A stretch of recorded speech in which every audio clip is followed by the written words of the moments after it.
चलिए हो गया। चलिए तो गुड मॉर्निंग आप लोग को, उम्मीद करते हैं आप अच्छे होंगे, है ना। और आप लोग को भी गुड मॉर्निंग। आई होप आप भी अच्छे होंगे और अच्छे से स्टडी कर रहे होंगे। तो आइए आज हम लोग फिर से इस वीडियो में क्लास 9 मैथ्स एनसीईआरटी प्रश्नावली 4.1 को आ गया लेकर, जो कि आपका दो चर वाले रैखिक समीकरण के अंतर्गत आती है ना। तो चलिए हम लोग बिना क्लास को लेट के हुए शुरुआत करते हैं। सबसे पहला क्वेश्चन आपका है प्रश्नावली 4.1 का। सुनिएगा, आपके स्क्रीन पर क्वेश्चन आ जाएगी। क्या है कि एक नोटबुक की कीमत आप लोग को लिखवा दिया गया है। एक नोटबुक की कीमत एक कलम की कीमत से दोगुनी है। इस कथन को निरूपित करने के लिए दो चर वाला एक रैखिक समीकरण लिखिए। देखो x और y के, पहले समझो, x और y के मान नहीं निकालना है ना। दो चर वाला रैखिक समीकरण के रूप में बस खाली लेकर आ जाना है, ठीक समझा। तो एक नोटबुक की कीमत एक कलम की कीमत से दुगनी है। सुनिए, आपको संकेत में देले भी है कि मान लीजिए कि नोटबुक की कीमत 100 रुपया और कलम की कीमत y रुपया है, लेकिन वहां पे एग्जाम में नहीं देगा, आपको अपने से मानना पड़ेगा। तो हम लोग सबसे पहले क्या करते हैं, मान लेते हैं हल। मानिए माना कि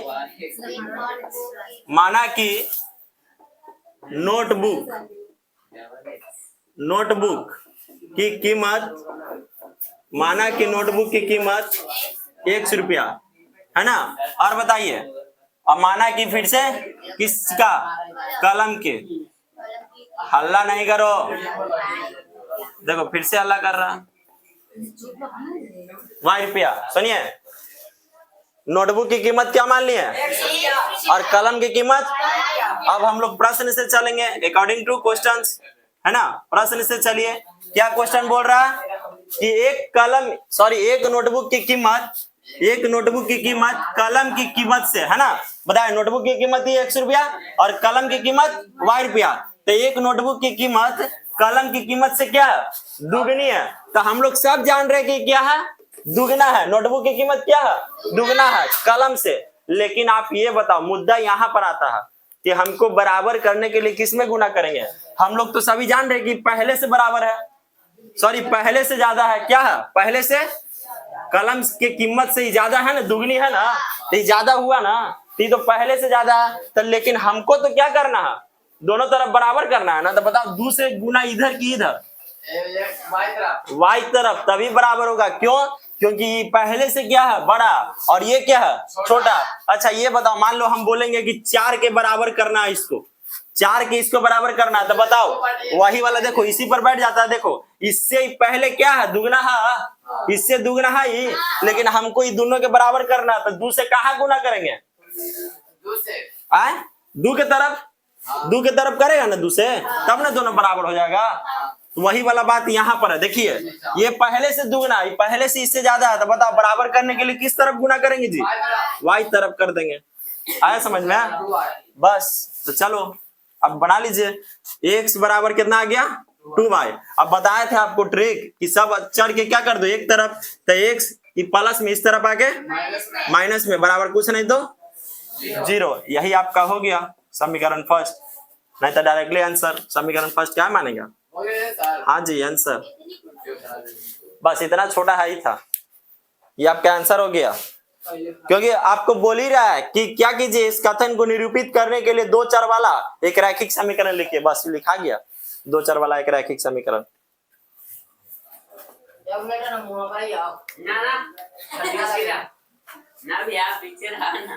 चलो जल्दी स्क्रीनशॉट आप लोग भी ले लीजिए।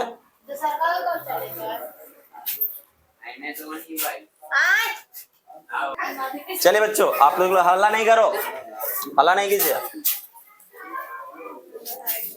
चलिए अब देखो, इससे पहले हालांकि थोड़ा सा हम लोग क्या जान लेते बेसिक, तब इस वीडियो को, तब इस क्वेश्चन को बनाते हैं और अच्छा रहता। लेकिन फिर भी अभी जान लो थोड़ा सा बेसिक, ठीक है। चलिए सबसे पहले आप लोग थोड़ा सा बेसिक जानिए।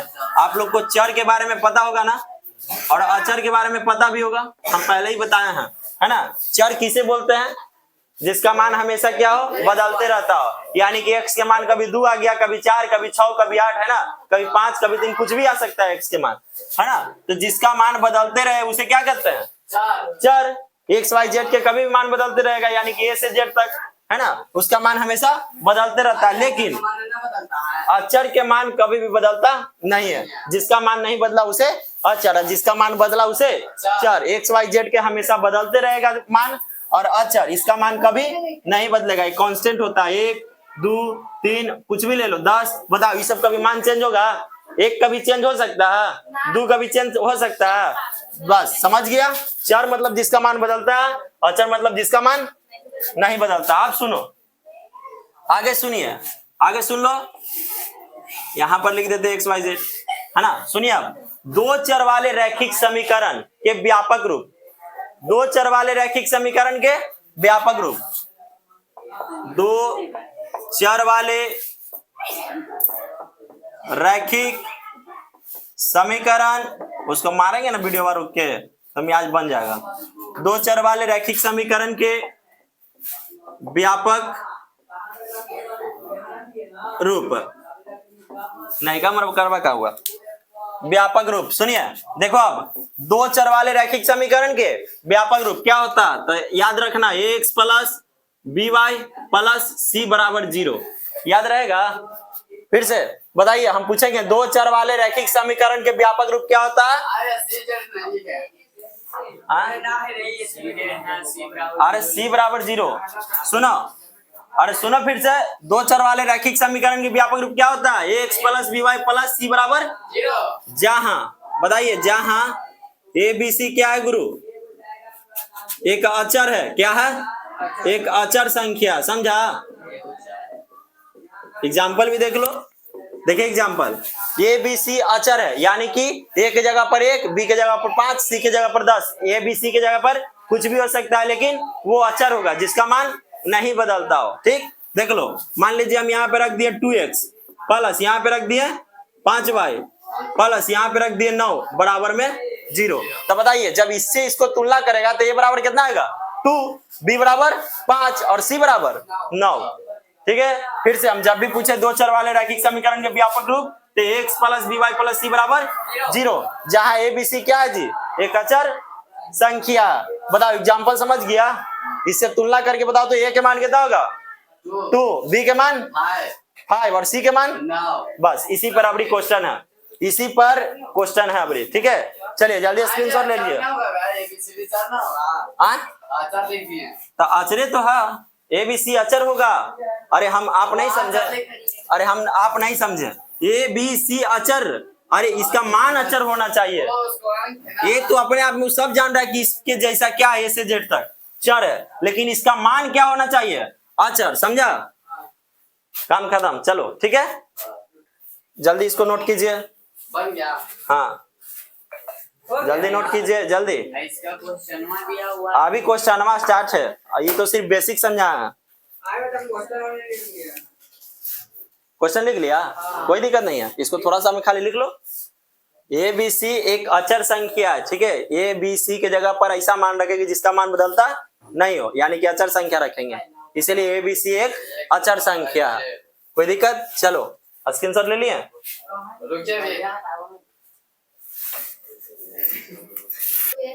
चलो आप लोग नोट कर लिए होंगे।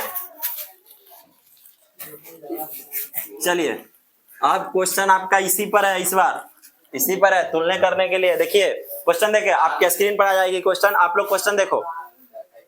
क्वेश्चन क्या कहता है कि ये निम्नलिखित रैखिक समीकरणों को, ठीक है, निम्नलिखित रैखिक समीकरणों को A X plus B Y plus C बराबर 0 के रूप में व्यक्त कीजिए। हम अभी बताया ना कि दो चर वाले रैखिक समीकरण के व्यापक रूप A X plus B Y plus C बराबर 0 होता है, उसी के रूप में क्या करना, व्यक्त कीजिए। और प्रत्येक स्थिति में ए बी सी के मान बताइए। उसमें से पहला आपको दे दिया, चलो निकालते हैं अब हम लोग। पहला 2x प्लस 3y बराबर 9.935 नहीं पढ़ना, 9.35 हार्ट के ऊपर बार है, ठीक है। चलिए इसको क्या करते हैं, पहले ई रूप में ले आते हैं, इस रूप में ले आइए। चलो कर दो, 2x प्लस 3y, बताओ प्लस में इस तरफ आके माइनस में, बताओ इस रूप में आ गया, बताइए तो। इसके ऊपर बार देखो, देखिए x आ गया, by आ गया, प्लस माइनस यहाँ पे कुछ भी रह सकता है। देखो है 80 आ गया, इस रूप में आया, आया इस रूप में। तो चलो हम क्या लिखेंगे, लिखेंगे इसको समीकरण फर्स्ट मान लीजिए, लिखेंगे कि समीकरण फर्स्ट की तुलना x plus by plus c से करने पर कीजिए। तुलना किसको नहीं करने आएगा, हम अभी सिखाए हैं। तुलना करके बताओ a के मान कितना होगा गुरु, बताओ a के मान, हाँ 2, b के मान बताइए 3 और c के मान -9.35। ये आंसर हो गया, ए बी सी के मान निकल गया। देखो एक बार, अच्छा बार नहीं लिखे, क्या हो गया, चलो हो गया, बस आपका इतना था।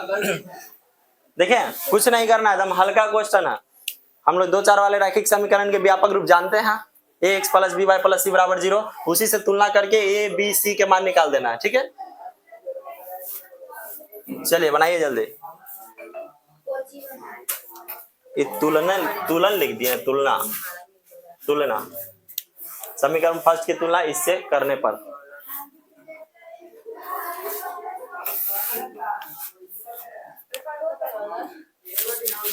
आप लोग उतारो, तब तक हम लोग क्या करते हैं, दूसरा क्वेश्चन ले लेते हैं हम। आप लोग भी स्क्रीनशॉट ले लीजिए ऑनलाइन वाले। x माइनस y बट्टा 5 माइनस 10 बराबर 0। x माइनस y बट्टा 5 माइनस 10 बराबर 0। इसको सबसे पहले क्या करना, हल कीजिए इसको सरल रूप में।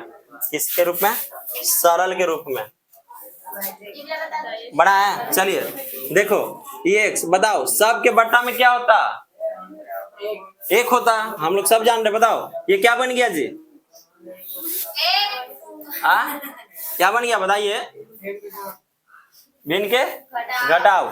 इसके बट्टा में भी क्या है, कुछ नहीं तो 1 है ना, क्वेश्चन सही लिखे थे ना, मिला लो तो x माइनस y बट्टा 5 माइनस 10। चलो इसको क्या करना है, कर लीजिए। 5 1 5 के एलसीएम 5, अब 1 में 5 से डिवाइड देंगे तो 5, ऊपर वाला में गुना तो 5x माइनस 5 में 5 से डिवाइड देंगे तो 1। चलिए वीडियो आप लोग को रुक गई थी, इसीलिए प्रॉब्लम हो गया। चलिए देखिए फिर से बताओ, इसमें सबसे पहले क्या करेंगे, सबके बट्टा में कुछ नहीं तो क्या छिपा हुआ रहता है, 1। पहले इसको सॉल्व कर लीजिए। 5 बताओ, 5 में 1 से तो 5 और ऊपर वाला में गुना तो 5x माइनस 5 में 5 से डिवाइड तो 1 और ऊपर वाला में गुना तो y माइनस 5 में 1 से 1 में 5 से डिवाइड तो 5 10 5 50 बराबर में 0। अब क्या करेंगे, भागा में उस तरफ जाके गुना में 5x माइनस y माइनस 50 बराबर 0 गुना 5, तो क्या लिखा जाएगा 5x माइनस y माइनस 50 बराबर 0। यहाँ तक कोई दिक्कत। अब इसको क्या करेंगे, समीकरण फर्स्ट मान लो और समीकरण फर्स्ट मान के तुलना कर दीजिए। समीकरण फर्स्ट की तुलना x plus by plus c बराबर 0 से करने पर, यहाँ बराबर 0 नहीं था, यहाँ भी कर लो। x plus by plus c बराबर 0 से करने पर, क्योंकि 2 4 वाले रैखिक समीकरण के व्यापक रूप यही ना, इसी से तुलना करेंगे। चलो बताइए a के मान क्या आ जाएगा जी, a के मान क्या आएगा बताओ 5 और b के मान -1। देखो y के साथ कुछ नहीं तो 1 और चिन्ह के साथ लेके चलना। c के मान बताइए -50। ये आपका हो गया आंसर। बस खाली तुलना करना है 2 4 वाले रैखिक समीकरण के व्यापक रूप से, यानी कि इससे तुलना कीजिए। तो a के मान 5, b के मान -1 और c के मान -50। जल्दी स्क्रीनशॉट ले लीजिए आप लोग, स्क्रीनशॉट लो। चलो स्क्रीनशॉट ले लिए आप लोग, उतार लिए ना। चलो तीसरा आप देखते हैं। बार चलिए तीसरा देखो, तीसरा तीसरा देखिए, तीसरा क्या है, -2x है ना, +3y और बराबर में 6, यही ना। हाँ, इसको क्या कीजिए, सबसे पहले 6 उस तरफ प्लस में पक्षांतर कीजिए तो माइनस में आ जाएगा। -2x प्लस में 3y और प्लस में तो इस तरफ आके माइनस में बराबर 0। समीकरण क्या गया जी, फर्स्ट। अब वही चीज लिख दो, समीकरण फर्स्ट की तुलना, समीकरण फर्स्ट की तुलना समीकरण फर्स्ट की तुलना ax plus by plus c बराबर 0 से करने पर, अभी बार बार नहीं लिखेंगे ना, 3 बार लिख दिया। चलो कीजिए, a बराबर कितना आ जाएगा -2, b बराबर 3 और c बराबर -6। आंसर हो गया कहा, हाँ -2x है। ओनली खाली ax plus by plus c बराबर 0 से तुलना करना है, a b c के मान निकल जाएगा, चुन के निकाल दीजिएगा। a के मान -2 चिन्ह के साथ ही लिखिएगा। हाँ 6 है, b के मान 3 प्लस नहीं लिखाता है, c के मान -6। तो उतार लो उतारिए, तब तक हम चौथा लिख लेते हैं जल्दी। x बराबर 3y, बस इसको क्या करना है, उसी प्रकार से इसको बना दो। x उस तरफ प्लस में, इस तरफ आगे माइनस में, बराबर 0 आ गया ना।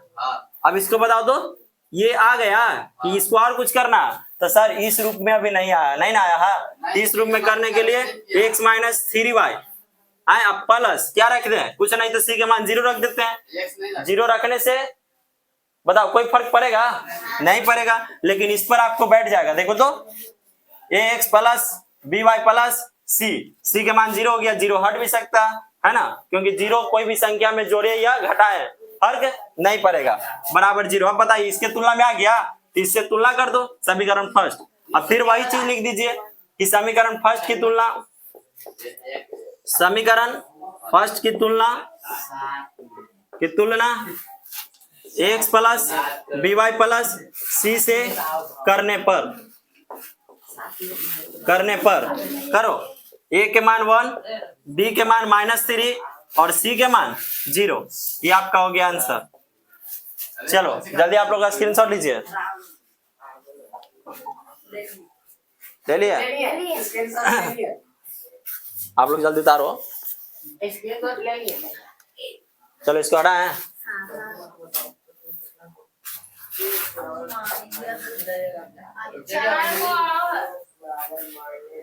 तीसरा में डालिए, चौथा छोड़ दीजिए। अकेले पढ़ाते हो तो चलिए, तब अकेले पढ़ाएंगे तो रियल में जल्दी बन जाएगा, आप लोग के साथ में लेट होता है। आपकी सब नहीं मिटाते हैं ना, क्योंकि बार बार तो वही चीज लिखा रहा है, बार बार वही चीज लिखा रहा है, बस खाली क्वेश्चन हो जाएगा। चलिए बन जाएगा। देखो क्वेश्चन क्या है आपका, चौथा के बाद पचमा। चलो पचमा क्वेश्चन क्या है, तो सर जी 2x बराबर -5y, तो 2x बताओ उस तरफ में -5y, इस तरफ आएगा था प्लस। अब बताओ c के मान है यहाँ पे, तो हम लोग 0 रख दे अपने मनवा से, तो 0 जोड़े या घटाए वही ना आ जाएगा। अब बराबर 0 बताओ, उसमें आ गया, उससे तुलना हो गया, देखो इस पर आ गया, ये पागल उगल का है तुम लोग। चलो बताइए, इस पर आ गया ना, बैठ गया, तो इससे क्या कर दीजिए तुलना। तो बताओ a के मान 2, b के मान बताओ, b के मान क्या आ गया 5 और c के मान 0, आंसर आ गया। जल्दी स्क्रीनशॉट ले लो। हाँ स्क्रीनशॉट ले लीजिए। चलो अब हम लोग पचमा हो गया, छठा चलते हैं। नहीं उतारा, हो गया, बिना दीजिए। अरे इतना देरी, ये अपने से भी बना लेगा, अपने से भी बना लीजिएगा। मिटाएगा मैंने तो मिटा दिया ना, उतना रुको टकला तुमको फोड़ते हैं, रुक जाओ। चलो देखो, नहीं मारते हैं ना तो मन बढ़ल है सबके। चलो देखो हो गया। अब छठा क्वेश्चन, छठा क्या, 3x प्लस 2 बराबर 0। चलिए इसको सॉल्व करिए। हम लोग अब छठा क्वेश्चन देखते हैं। बताओ 3x + 2 = 0। तो बताइए तो 3x a है ना, ये से हो रहा, देखो तो इसके जैसा मिल रहा। अब बताओ ये बीचे वाला by है, कहीं मिल रहा आपको y वाला? नहीं ना, तो क्या करेंगे, हमको b के लाना पड़ेगा तब ना इसके जैसा आएगा। तो चलो ला दो, लाइए 3x + 0y। बताओ ये 0y लिख दिए तो इससे तुलना नहीं हो गया सर? कैसे? तो 0 में जब y से गुना कीजिएगा तो 0 ये आ जाएगा, और एकरा में 0 जोड़ दीजिएगा तो कोई फर्क पड़ेगा? वही रह जाएगा। तो हम लोग अपने से क्या कर सकते हैं, 0y बैठा सकते हैं इस पर लाने के लिए, है ना। अब प्लस c के मान तो दे लिए 2 = 0। समीकरण क्या आ गया जी, फर्स्ट। अब समीकरण फर्स्ट की तुलना क्या कर दीजिए, इससे कर दीजिए। बराबर 0 हम बार-बार नहीं लिख रहे हैं, बराबर 0 ये लिखे हुए हैं, ठीक है। से करने पर बताओ a के मान कितना आ गया 3, b के मान क्या बताइए 0, और c के मान 2। आंसर हो गया। है कितना हल्का, 2 और मात्र बचा हुआ, जल्दी उतारो। कहा? चलिए अब हम लोग देखते हैं, छठा बन गया सतमा। सब उसी प्रकार से है। सतमा देखिए, चलो सतमा क्वेश्चन क्या है, y - 2 = 0। अब की y वाला दिया हुआ x वाला गायब कर दिया, है ना, y वाला दिया हुआ x वाला गायब कर दिया, तब x वाला लेके आ जाएंगे। चलो लेके आओ। तो x की जगह पर 0x लिख सकते हैं। x लाने के लिए 0 × x, तो 0 में x से गुना कर देंगे तो 0 ये ना, और एकरा में जोड़े चाहे घटाए 0 को कोई फर्क पड़ेगा? तो ये अपने मन से बैठा दिए। चलो b के जगह पर देले है ना y, अब प्लस c के जगह पर भी देले है -2 बराबर में 0। समीकरण क्या हो गया, फर्स्ट। अब समीकरण फर्स्ट की तुलना ax + by + c = 0 से करने पर a के मान क्या आ गया जी 0, b के मान y के साथ क्या 1 है, कुछ नहीं। तो बताओ c के मान -2 हो गया आपका, एकदम हल्का है, देख लो। आंसर हो गया। हाँ जी आंसर। एक्वा बनाइए जल्दी। आप धीरे-धीरे बनाइए। चलिए हो गया, नीचे वाला मिटा रहे हैं। मिटा दीजिए। ये आपका लास्ट क्वेश्चन है। चलो आपका लास्ट, कुछ नहीं करना है, देखिए एकदम खाली तुलना कर देना है बस। और जो x मान लो x वाला नहीं रहेगा उसको 0 करके ला जाइए, सॉरी ला दीजिएगा, और y वाला नहीं रहेगा उसको 0 में ला दीजिएगा, काम खत्म। यानी कि लगना चाहिए कि ना इसके जैसा, देखो हम इसके रूप में ले आए, है ना, इसके रूप में ला के तुलना करके a b c के मान निकाल दिए। b के जगह पर y कैसे लिखे, हम तुलना ना कर रहे हैं जी। देखिए तो ax, तो x से x मिल रहा, a के जगह पर वह 0 है ना। अब देखिए तो y से y मिल रहा, तब बताओ y के साथ कुछ नहीं तो सब के साथ क्या रहता। अगर मान लीजिए कोई भी चीज हो, मान लो x y z ही है, एकरा में 1 से गुना कर देंगे तो गुना होकर z में ना रहेगा। तो बताओ 1 छिपा हुआ रहता है गुना में, नीचे भागा में 1 छिपा हुआ रहता है, और सबके संख्या में गुना में 1 छिपा हुआ रहता है, गुना में भी और भागा में भी, ठीक। तो बताओ इसके गुना में कुछ नहीं तो क्या छिपा हुआ है, 1 के साथ है, 1 लिखाता नहीं है, चर के साथ 1 नहीं लिखाता। तो हम इसीलिए तुलना किए, तब b के मान क्या मिल गया 1 मिल गया, क्योंकि y से y तुलना हो रहा। अब b के मान क्या नहीं मिल गया 1। अब c के मान क्या हो गया -2। चलो लास्ट क्वेश्चन देखते हैं, 8वां लास्ट है, 5 = 2x। चलिए इसको सॉल्व कीजिए। तो कौन बता सकता है इसको कैसे होगा, बताइए तो, कोई खड़ी होकर बता सकता है? अच्छा तो बताओ ये के मान दे ले, ये से देखो तो इसको से तुलना हो रहा है ना। तो 2x इसको ले लिया, हाँ बताओ ना, तो उस तरफ कर देते हैं जी। देखिए उस तरफ 2x है, ये बताओ प्लस में उस तरफ जाएगा था माइनस में हो जाएगा ना, तो -5। लेकिन अब बताइए, अब बताओ बढ़िया से, ये तो सिर्फ इससे बना है ना, नहीं तो ऐसे ना समझ में आ रहा था आप लोग, ऐसे कहा कि तुम लोग पगला जाएगा। 5 ये प्लस में इस तरफ आ गए, अब तो समझ में आ रहा होगा, है ना। अब इसको बताइए इसको किस रूप में लिख सकते हैं कि हमको इस पर बैठ जाएगा। तो सर एकदम हल्का, कैसे देख लो, -2x पहले लिख दें, -2x लिख दें, अब बताइए अब इसको कार्य कर सकते हैं। तो सर प्लस में ये x वाला अभी y वाला लाना, तो y वाला लाने के लिए क्या करते हैं जी 0y अपने से, है ना। अब बताओ प्लस c के मान क्या है 5 है, c के मान 5 = 0। समीकरण फर्स्ट। अब इसको तुलना किससे कर दीजिए, इससे, तो a के मान क्या निकल गया -2, b के मान 0 और सी के मान 5। ये आपका आंसर हो गया। मेरा 8 हो गया? 18 हो गया। चलिए, तो आप लोग की क्लास आज यहीं तक, आप लोग की भी क्लास यहीं तक रहेगी। हम लोग नेक्स्ट क्लास में मिलते हैं प्रश्नावली 4.2 के साथ, ठीक है? तो इसीलिए जय हिंद, जय भारत। जय भारत।